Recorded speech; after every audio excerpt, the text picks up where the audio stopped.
Não, a gente não está mais perto da morte, do fim. Cada dia a gente está mais perto do começo. Amém? Do começo de um novo tempo, de uma nova vida na presença de Deus. Amém? E hoje eu falei que eu ia falar de prosperidade. Vamos lá em Êxodo, capítulo 16. Eu pedi a Deus uma palavra. Falar, Senhor, me dirija aí, porque o povo é teu. Amém. Êxodo capítulo 16, em nome de Jesus. Êxodo capítulo 16, o versículo é o versículo 1, né? Vamos falar hoje de prosperidade. E o título da nossa mensagem é Aprendendo a Confiar. Repete a igreja, aprendendo a confiar. A gente, à medida que vai vivendo com Deus, a gente tem que cada vez confiar mais. Cada vez a fé nossa precisa aumentar. Amém?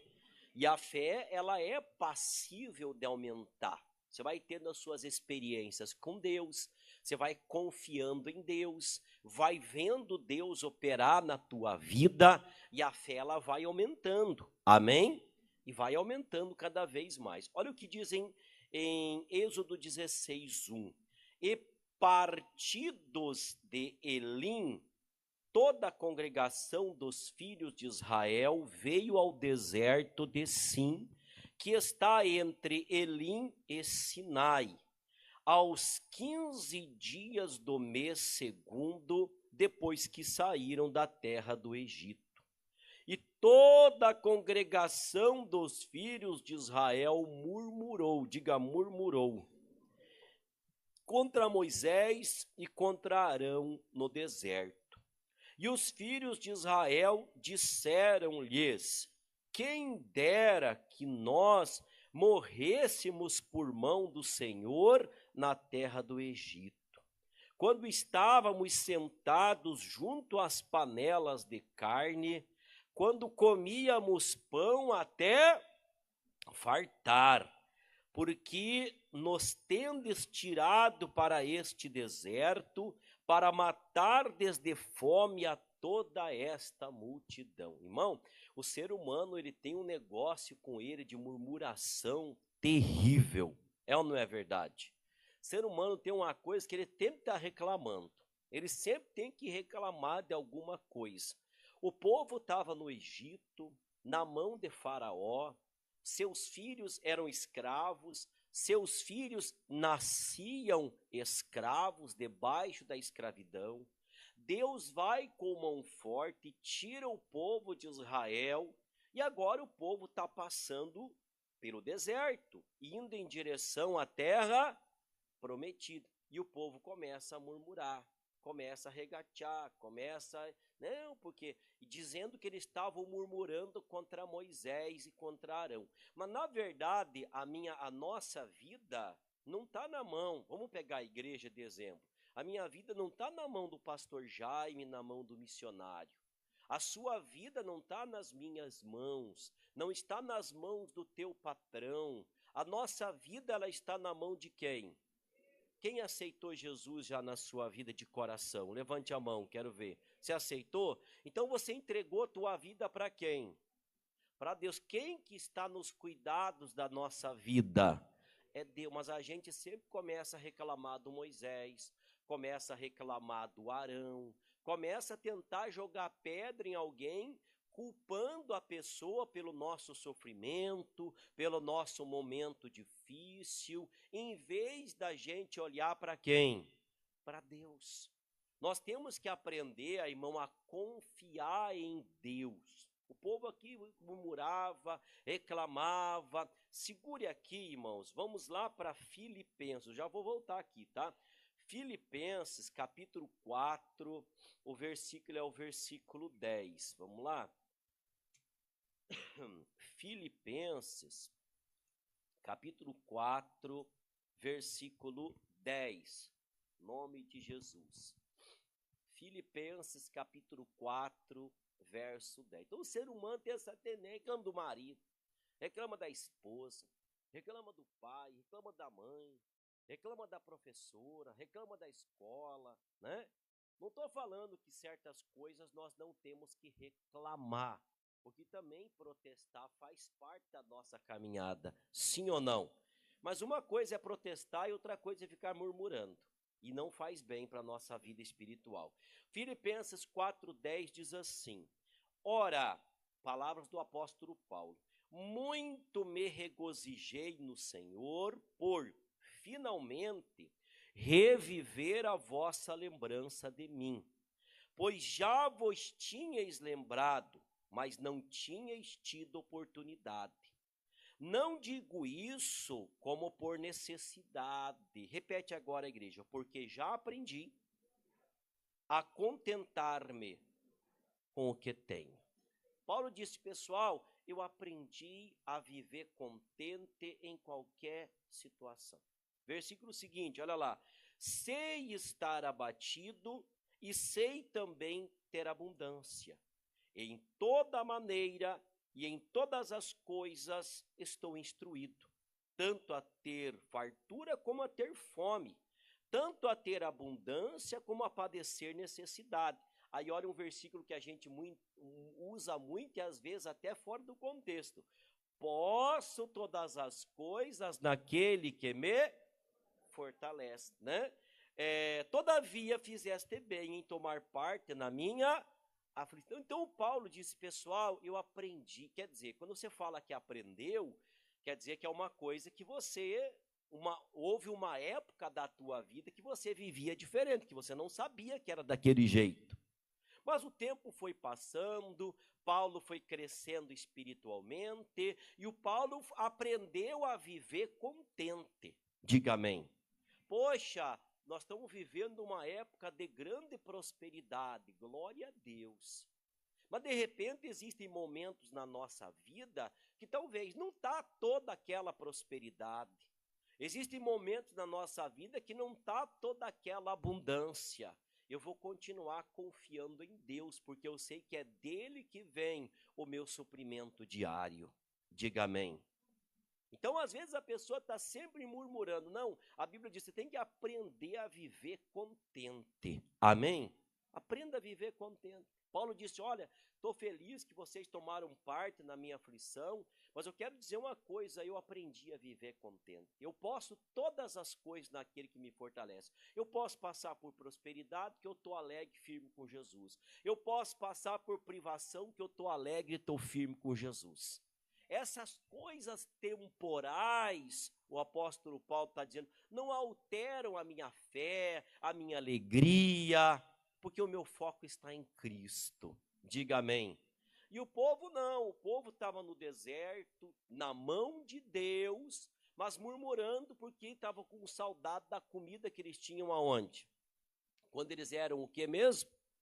Então, às vezes, você passa por momentos difíceis servindo ao Senhor Jesus. E a pessoa começa a murmurar, poxa vida, quando eu estava no mundo eu tinha sucesso. Quando eu estava no mundo eu tinha dinheiro. De que jeito? Prostituindo, ou então enganando, ou então passando pessoas para trás, na mão do inimigo, na desonestidade. Não, hoje você tem que louvar ao Senhor, porque você está na mão de quem? De Deus. Quem está feliz porque está na mão de Deus? Ou a gente só vai ficar feliz se tiver prosperidade? Não estou falando que prosperidade não é de Deus, mas nós temos que aprender a estar feliz em qualquer circunstância. Senhor, obrigado, porque o maior presente eu já tenho, é a tua presença na minha vida, né? Volta lá para Êxodo, né? Então, como Paulo, nós temos que aprender a viver contente, parar de ficar reclamando, murmurando, né? A pessoa não sabe aonde. Eu me lembro, irmão, quando eu era menino, hoje em dia você vai no banheiro, né? Banheiro, hoje em dia, banheiro, qualquer um aqui tem banheiro melhor que os reis da Idade Média, né? Vasinho sanitário, a gente ia naquelas privadas lá fora. Era assim, irmão, ia tomar banho, né? Não tinha chuveirinho que você liga assim, chuveirinho.